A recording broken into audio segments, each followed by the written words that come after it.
उम्र सारी। बहू, खाने में मूंग की दाल और रोटी बना लो। पर पापा जी, मैं तो छोले भटूरे बनाने जा रही थी।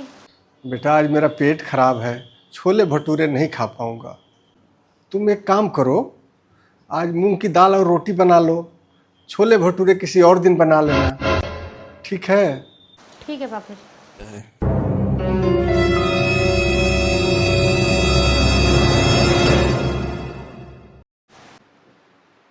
चलिए, खाना लगा है, खा लीजिए। क्या बना है खाने में? मूंग की दाल और रोटी। मूंग की दाल? हाँ, आपके पापा की फरमाइश थी। चलिए।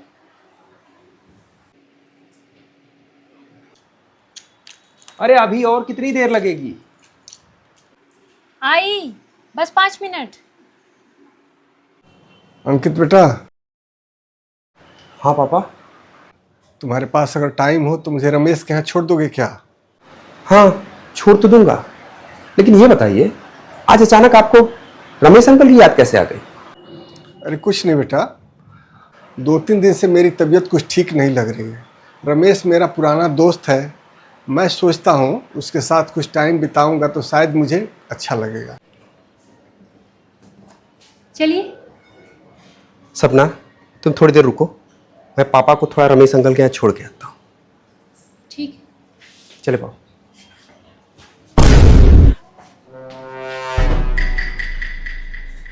सपना, सपना, अरे तुमने कपड़े क्यों बदल लिए? क्योंकि मुझे अब कहीं नहीं जाना है। अरे यार, वो पापा को रमेश अंकल के यहाँ। अरे बस करिए यार, थक गई हूँ मैं आपकी और आपके पापा की हरकतों की वजह से। तुम ये क्या बोल रही हो सपना? सही बोल रही हूँ। इस घर में और आपकी लाइफ में मेरी कोई इम्पोर्टेंस है भी कि नहीं, या सब कुछ सिर्फ और सिर्फ पापा ही के लिए है? जब कुछ अपने मन का बनाने जाती हूँ तो पापा को कुछ और खाना होता है, और जब कहीं जाने का नंबर आता है तो पहले पापा को जाना होता है। यहाँ तक कि काम पर से आने के बाद आप सबसे पहले पापा ही के कमरे में जाते हैं, मेरे पास नहीं आते हैं। कभी कभी तो मुझे ऐसा लगता है कि वो मेरे ससुर नहीं, मेरे दुश्मन हैं, मेरी और मेरी खुशियों के बीच में खड़े हैं। देखो सपना, मैं मानता हूँ कि मैं तुमसे ज़्यादा पापा को वक्त देता हूँ, तुम्हारी बात से ज़्यादा पापा की बात को इम्पोर्टेंस देता हूँ, लेकिन इसका मतलब ये नहीं कि मैं तुमसे प्यार नहीं करता या मेरी लाइफ में तुम्हारी इम्पोर्टेंस नहीं है। मैं तो बस बचे खुचे पल पापा के साथ हंसी खुशी बिताना चाहता हूँ। देखो सपना, पापा की अब उम्र हो गई है, न जाने कब वो हमें छोड़कर इस दुनिया से चले जाएं, और तब हमारे पास उनकी यादों के अलावा कुछ नहीं होगा। हमारे पास समय तो होगा, लेकिन हम उन्हें समय दे नहीं पाएंगे।